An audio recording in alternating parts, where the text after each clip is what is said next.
And now at 5:30, an I-Team investigation. It is a growing trend among colleges across the country, automatically charging students for books, even if their classes do not require them. But students at Connecticut State Universities are fighting back. Consumer investigative reporter Cassidy Williams joins us now to explain. Cassidy.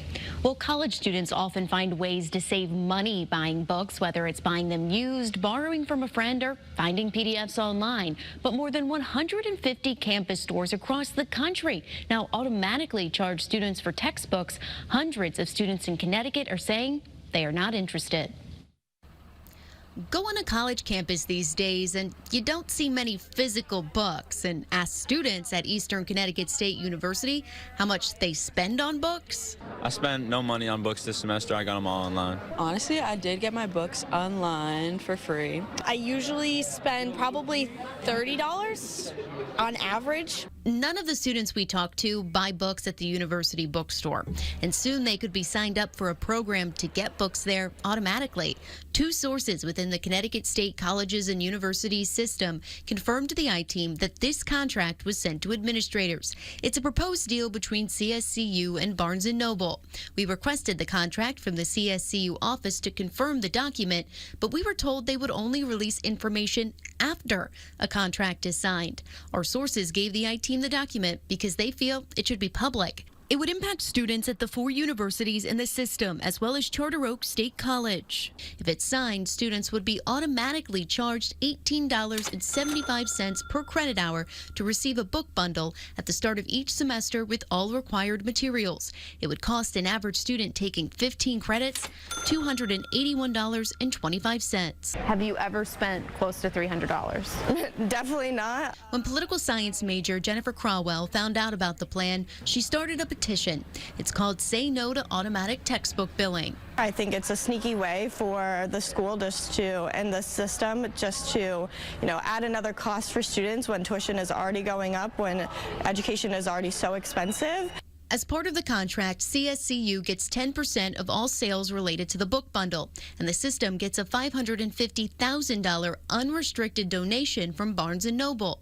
Under the plan, students would have the option to opt out, but Crowell thinks students shouldn't be automatically enrolled. Some students, particularly freshmen, may miss emails about their opportunity to opt out. We're really trying to go to that opt-in instead of opt-out.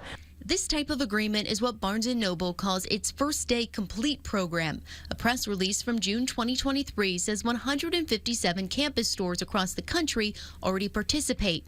One of them is UConn. The university implemented the program starting with the spring 2023 semester.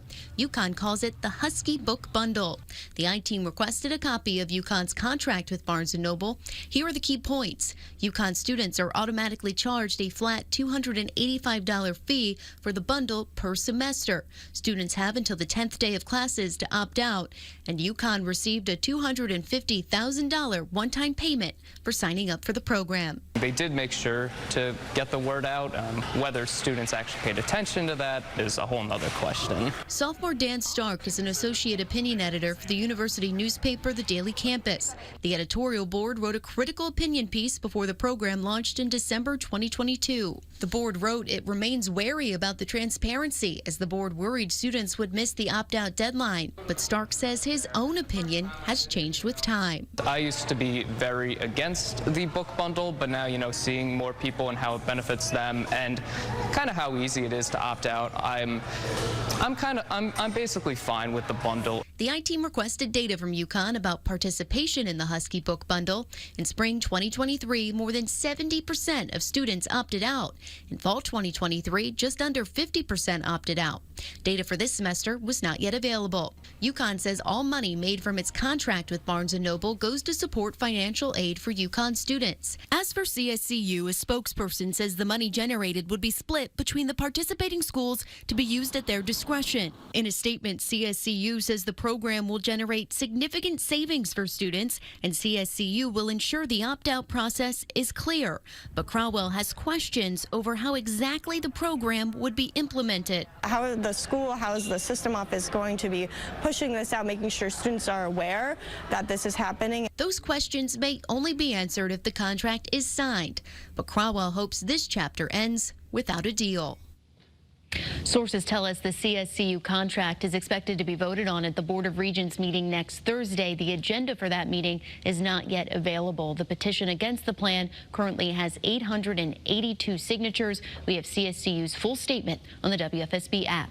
For the I-Team, Cassidy Williams, Channel 3 Eyewitness News.